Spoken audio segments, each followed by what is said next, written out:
If you clicked on this video, you're probably wondering how some can transform their life in 24 hours. Today, I'm going to be telling you my story, the hows, the whys, and all the in-betweens. Let's get straight to it. Firstly, let me introduce myself. If you're new around here, my name is Hannah Martin.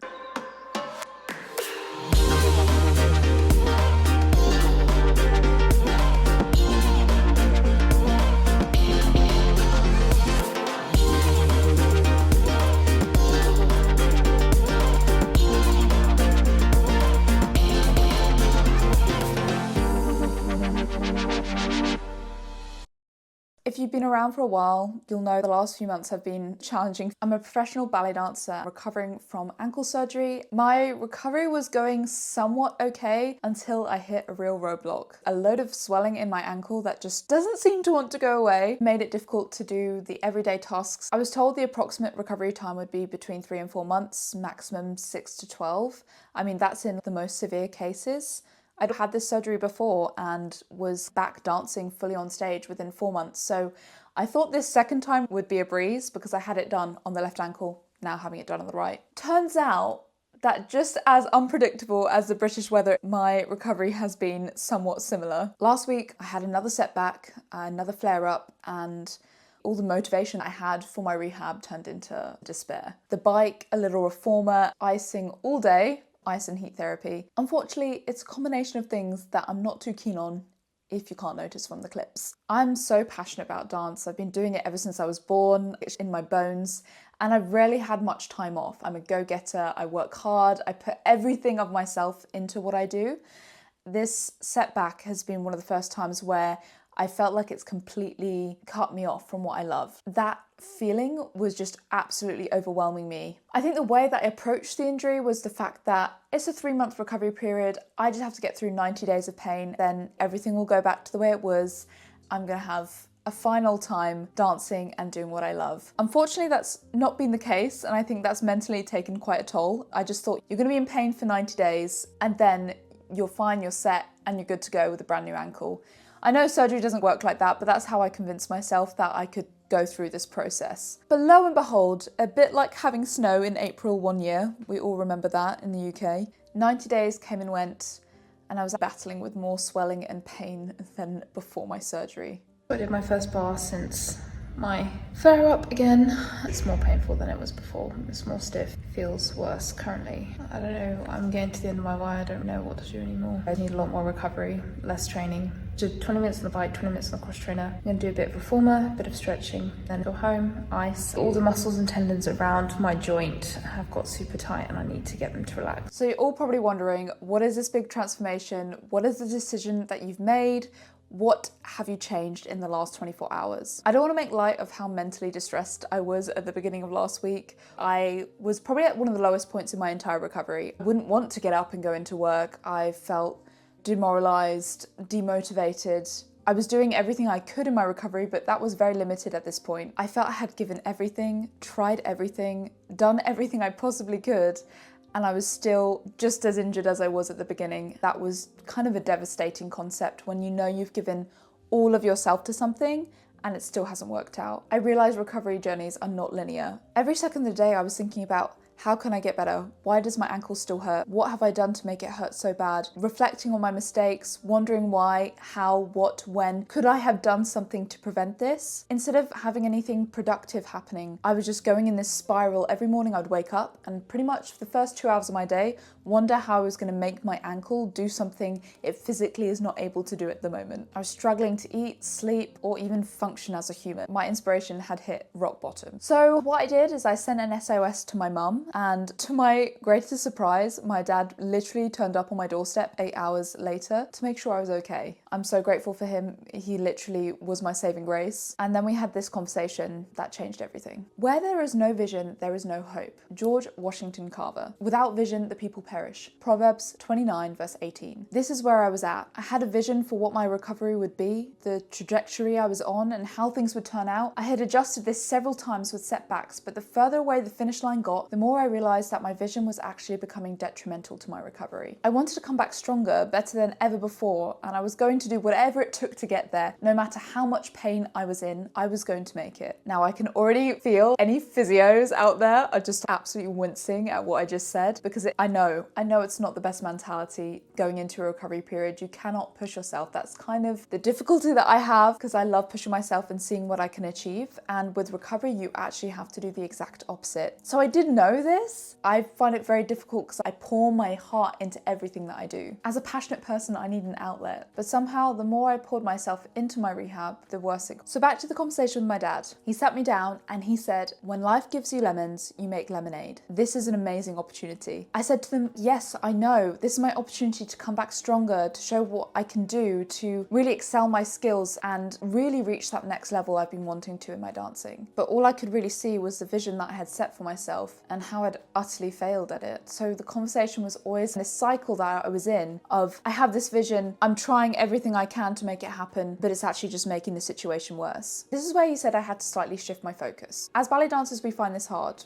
We dedicate our whole lives to this art form. We rarely have time or energy to focus on anything else. We can form pretty rigid thinking, get stuck in very rigid routines to ensure that we stay consistent in what we do. Unfortunately, I was still trying to stick to those rigid routines from when I was fully on and capable as a dancer without an injury, and that isn't conducive for recovery. That's kind of the opposite idea. I would get given stuff by the physios and I would read between the lines and I'd do whatever they said to the absolute extreme. If they said I could do this exercise, you bet I was doing that exercise 2 hours a day. And then came a completely outside thought. Sometimes when you're in your own rut, in your own world, it's the same thing every single day. You kind of get stuck in this same cycle of thinking and there's no new fresh thoughts coming and you just stay stuck in the middle of it. Like stuck in the mud. My dad unstuck me from this rut that I was in, this mental rut. He suggested I finally take my YouTube channel to the next level. I'd been talking about this for years and how I would love to give more energy and inspiration to it, but I just did not have time in my crazy ballet schedule. I couldn't see that in the foreseeable future. In my recovery, I also thought, I'll be back in 3 months. I have to focus on recovery. I don't want to get distracted in any way, shape or form. But the way things were going, most of the day I was just having to sit there with my ankle in an ice bucket. And as I sat there, I realized he was right. If I had to sit with my foot in an ice bucket, then I could sit with my foot in an ice bucket and put into action the dream I had created in 2018 when this channel was birthed.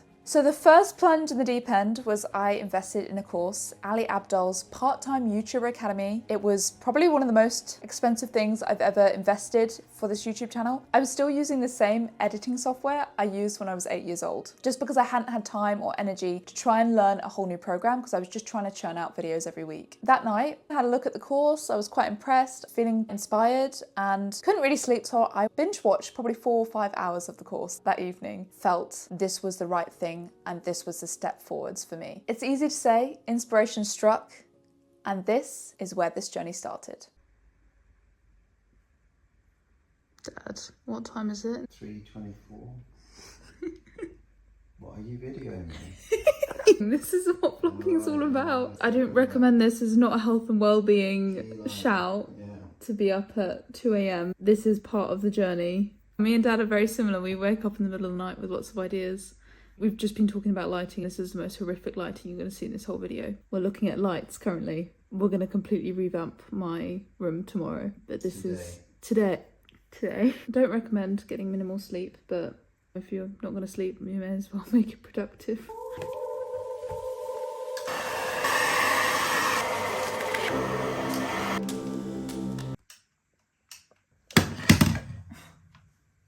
Hurdle 1.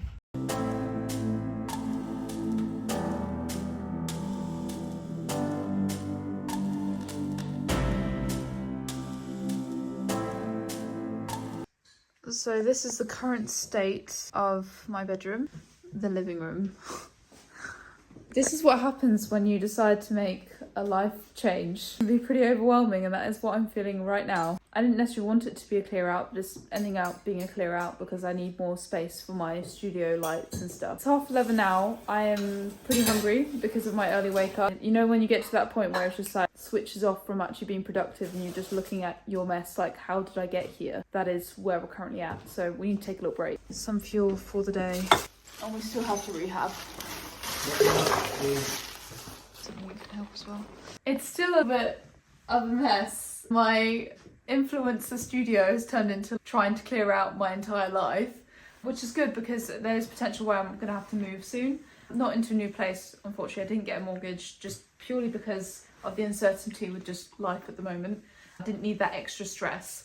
Almost there. It's 1:30 and we've been doing this all day. Dad, do you have any thoughts behind the camera? I do not know. He just thinks I hoard too much. Yeah. I'm better than Mum. I am better than Mum, surely. Do you think? Yeah, you are better than Mum. I Okay. can't deny Yeah. that. But I don't know. no, how I wouldn't handle having so many items of clothing.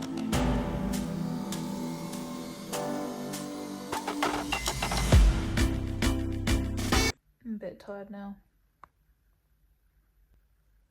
This is not a bad setup. And then as you become more skillful and Yeah. more aware of, you know, what's possible and what's not, and speak with other creators, suggest getting a bulb that you can change colour. It would just make Add for something. a more interesting. Can you switch that so it's... and then... Have some things on the wall. Oh yeah, I'm gonna have my... This is like the worst idea, Dad. Eating sushi on the go. You've already dropped the sauce 3 times. Has anyone else tried to eat sushi on the go? Comment down below.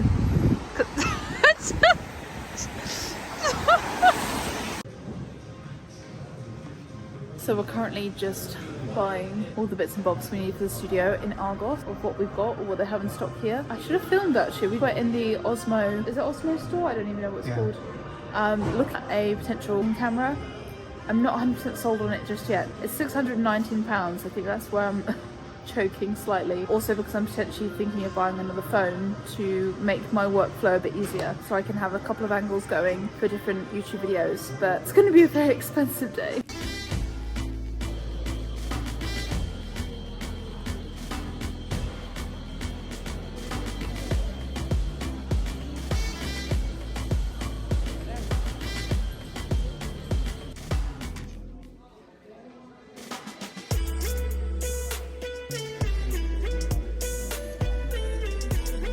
And just to give it a little wiggle. Look like that. You're not a YouTuber, Daddy? No, I'm not. Big time not.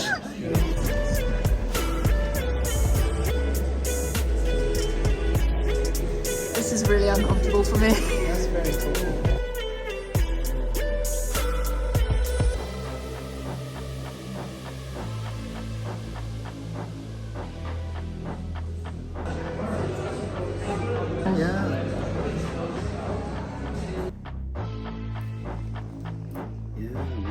I tired him out.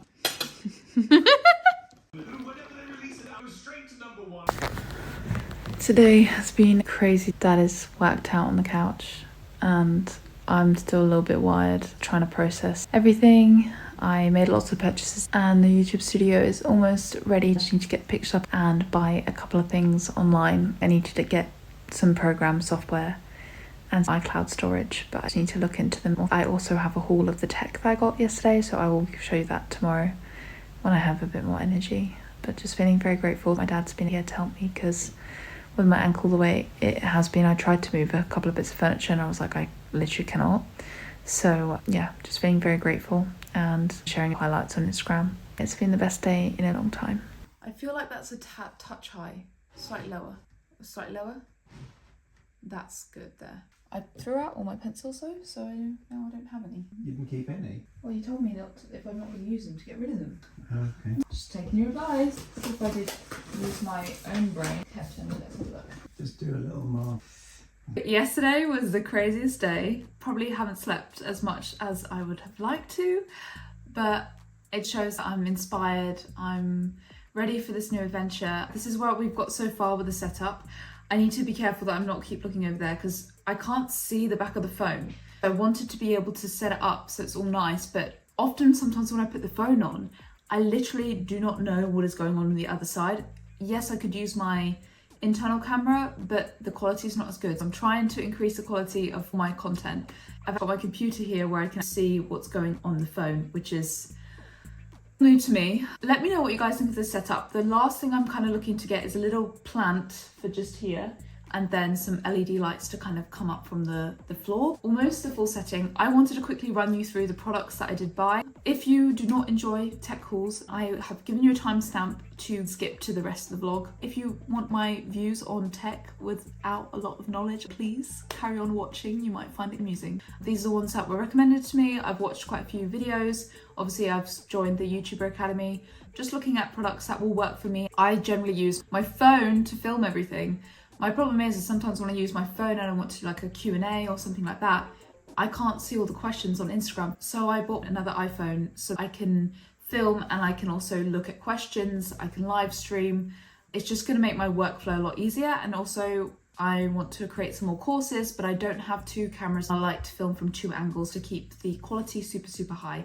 So I got one of these. I also got the blue one because the blue one is my favorite. I didn't end up going for the Pro Max because my Pro Max that I've got right now I love.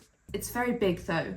I wanted something smaller. It was also cheaper, and I got the slightly less storage because apparently now you can buy hard drives that you can plug directly into the phone. Also, the Pro Max didn't come blue, and I really wanted the blue. We're gonna give it a little unboxing.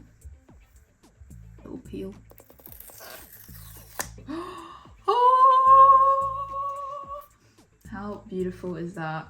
I'm excited. That colour note, I need to buy a case. I smashed the back of my last one. I asked how much to repair it and they said 550 quid. I may as well buy another phone. Nothing broken inside. I just smashed the back on the way to rehearsal. Yeah. There she is. She's alive. Yesterday is probably the most money I've spent in one day, apart from when I bought my degree outright. So this is a huge investment for me. It's something I'm really have been scared to do for a long time. There you go, it's turning on. So I'm thinking I'm keeping this as my work phone rather than using it as my daily phone, mainly for filming, editing, Instagram stuff. I will set that up in a bit, but I wanted to unbox it in front of you all. It does obviously come with a wire, but no plug, which is annoying.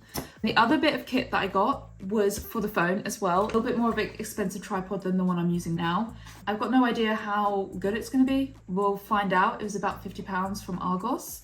I got the Osmo Pocket 3. So many people recommended it. They were sold out of the creator pack. I didn't want to buy the creator pack because I wanted to get a mic that would work with my phone. The creator pack didn't have a mic that was gonna have a receiver to work with my phone.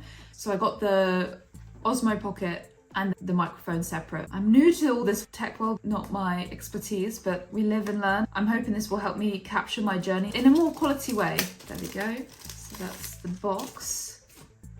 I want to plug this in so I can do a little bit of vlogging today. This is going to help me when I'm vlogging down the road, because when I'm vlogging I can't see myself. I can't see the monitor. I actually have no idea what I'm getting in shot most of the time when I'm vlogging myself, whereas this is going to help me do that a lot easier. And apparently I can send it straight to my phone. Oh, that's the holder for it. It comes with a little holder. That's the little screen monitor. It's turning on English. Yep. Is it a touchscreen? I don't think it's a touchscreen. Swipe to skip. Scan the QR code to download. Okay.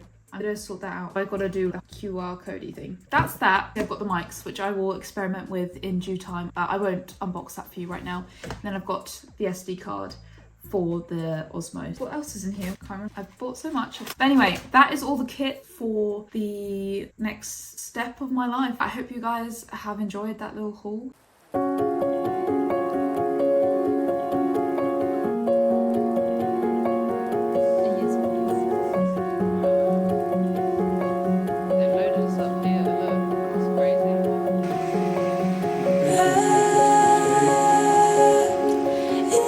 Coconut bacon was good, wasn't it? Tried some of the coconut bacon at Kulapoki. Never had that before. So actually, I was very skeptical because like coconut as bacon just does not sound like a good trade-off. To be quite honest with you, I always get fed well while I'm here, and the indoor seating is bad. Yeah, feeling good, feeling fueled, and ready to finish off the last finishing touches in my bedroom.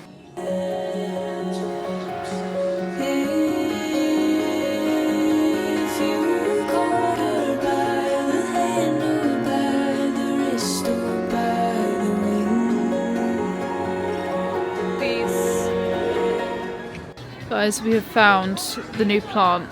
You have to say in the comments down below. Closer, closer, closer. We need to name it. Maybe it's Fred the plant. In you go, Dad.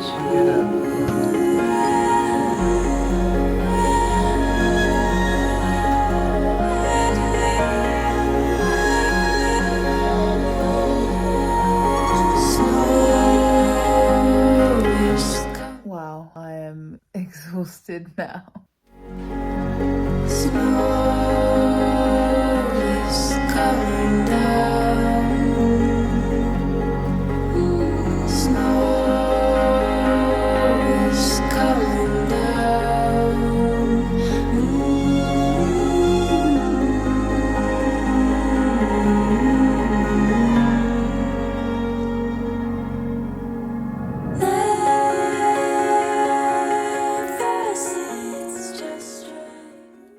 I hope you enjoyed coming on that little journey of transformation for me. I hope you like this setup. We took ages and I spent quite a lot of money trying to put it all together. I think I love it. I'm still working on my lighting a little bit, so bear with me for that. I had to return the tripod actually because the tripod wasn't great, but I have another one coming in the mail today, so I'm returning the last one. It also turned into like a whole room makeover. Like, this is 4 videos in one. I don't know how long it's going to take me to edit, but I have new editing software to help with that. But I think the main question some of you are asking, especially if you have been following my rehab journey, does this mean I'm giving up on my rehab? 100% not. My love and passion for dance is still burning as brightly as ever. If anything, this is an endeavor not to lose it. I found that sometimes I can approach dance in quite a self-destructive way because I get way too focused on it. My whole world is dance. But I needed to find some balance while I'm rehabbing because I cannot be 8 hours in the studio and expect my ankle to get better at this point. I'm hoping that this transformation is going to make my rehab more refreshing and efficient instead of just sitting there wondering what I can do. I'm hoping that through this process, inspiration will come more fluidly, both in dance and in YouTube, as I won't be constantly focused on all the disappointment I'm facing in my dance journey at the moment. I won't constantly be faced with disappointment of all the things I'm unable to do, and I'll be focused on the possibilities of what I can do. Afternoons won't be spent purely with my foot deep in ice and feeling miserable. Well, my foot will probably still be in ice, but I'll just be a much happier, productive version of myself. Positivity is proven to improve recovery times, so this could be a serious breakthrough for that too. When the time comes and my body is ready, I'll be fully focused back on dance, but for now I feel like this is going to help me create the balance I need to actually recover well. I have so much to learn, but I'm actually so excited, and that's the first time I can say that in a really long time. I feel like a part of myself is coming back to life, and that's really, really important for me and my dance journey and my journey just as a human being. So if you guys have enjoyed this video and have enjoyed talking about the journey with me, I really hope you would press the subscribe button so you can kind of see how we go. I'd love your input and would love you to become part of this amazing community. I also write blog posts. If you guys want to join that email list, it's totally free. I have linked it down in the description. You get a more authentic rushing of my thoughts on a weekly basis. I try and send out a little email and encouragement for you guys. I'm at the start of this journey. This morning I was up at 3 a.m. I need sleep for my recovery. I'm gonna get on top of that. I'm gonna sort out my sleep schedule. That will be actually another video, so hold up on that one. But I have so many ideas of how I can make the systems of what I do here so much easier so I can make more content, be more efficient, productive, and a happier human. My vision is back, brighter than ever, and I am so ready to keep dreaming big and making it happen. That is how I transform my life in 24 hours.